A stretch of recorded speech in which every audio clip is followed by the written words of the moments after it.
Time now to talk about fur matters, and we've got Talking Green with Cara Walker. Welcome back, Cara. Hello, Fred. Thanks for having me on the couch. You're very welcome. So today Why are you so passionate about fur today? Fur industry. You know what? Usually I'm quite complacent with things and like to give a positive approach, but there's certain topics which really get to me, and the fur fashion industry is one of them. Do we still have a fur fashion industry? We have a major fur fashion industry, and I cannot comprehend what has happened in the 20 years when it was absolutely not okay to wear fur. It was appalling. To now, exactly. So something Any has sort of changed. animal. Well, the fur fashion industry has again said it's okay to wear fur, and it's slowly been increasing. Okay, so much so that since 2004, the fur fashion has been increasing by 10%. In fact, last year it reached a high worldwide record of $15 billion in trade. I can't equate how many animals that comes down to. So I want to do a little bit of a rewind here. After the post-war, it was the height of sophistication to wear a fur coat. People were adorning in it.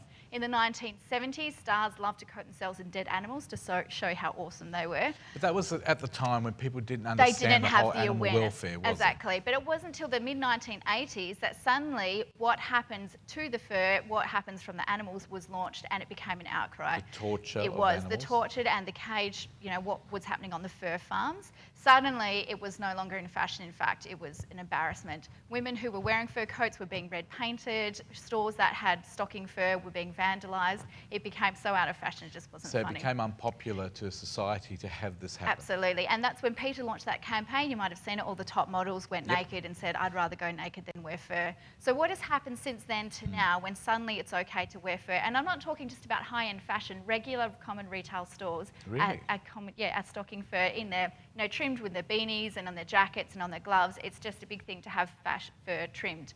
So I would like to tell retail stores, designers and consumers that it's not okay. All right, so I want to do a little bit of a rewind here. What happens? Fur fashion farms, okay, it's raised mainly in China. You don't know where your animal came from. Generally, it is from China. It's the largest producer of fur in the world.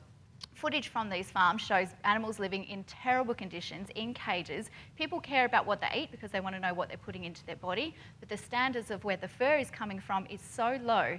These animals are living in very short, miserable lives, in tiny cages. They're malnutrition, they've got disease, they've got What sort of animals? Tell us some of the animals. Well, that's the thing, the high-end fur, which is what they call, so raccoons, foxes, seals, you know. Bears?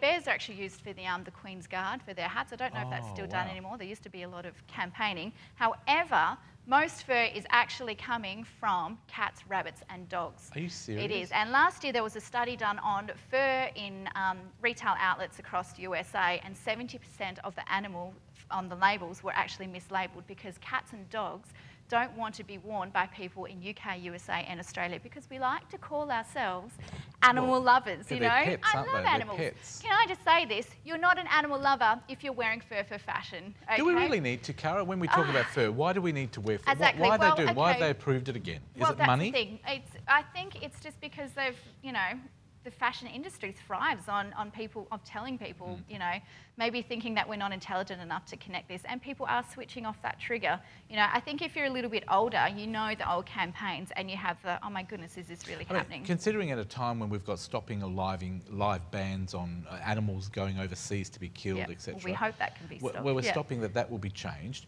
Yeah. Why on earth would you bring back killing animals to skin them for their fur? Exactly. Why, as a society, do we need to today wear furs when there's so many other products that we can wear? And that's the thing. People, that's one of the arguments. People say, well, tribal communities do it, but we're not talking about wearing fur for survival. We're talking about fur for fashion. Exactly. We don't need to do that anymore. It's not necessary. This is a choice people are making, and they're choosing to switch off that trigger that connects it, and that's what the fashion industry is hoping for.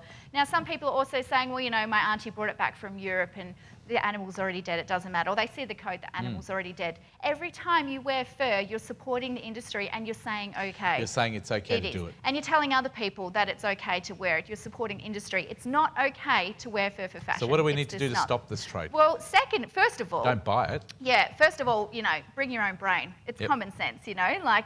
Think about the connection. Stop triggering that turning off that little trigger that thinks of these animals left in that cage. Second of all, bring your own heart. Find your compassion. This industry is terrible. It's really sad and it needs to stop. Thirdly, speak up. We need to stop being so standing back. People used to stand up and boycott the retail outlets, boycott the designers that are doing it, and speak up and say, do you know what, Speak to this your isn't politicians cool. as well and say we don't want it. Yeah, exactly. We need some standards. You're probably wearing cat and dog. If you're okay with that, then say I'm not an animal lover. I love to adore myself. And you know what? Maybe the politicians should also put a tax on it, make it so higher than cigarettes, so nobody will buy them. Yeah, who knows? There needs to be something to be done. There needs to be, really, society needs to change Well, its way. it's just stopping at the dollar. Stop feeding the industry. Thank you, Cara. Have you got some stuff on your website about this? I do. Check out the website. We've got a whole load of green stuff. So go to the Cat website, thecouch.com.au, and click onto the segment guide. You'll see me there smiling away, and you go through to the eco fairies and have a whole Thank you lot very of stuff. much, Cara. Very passionate.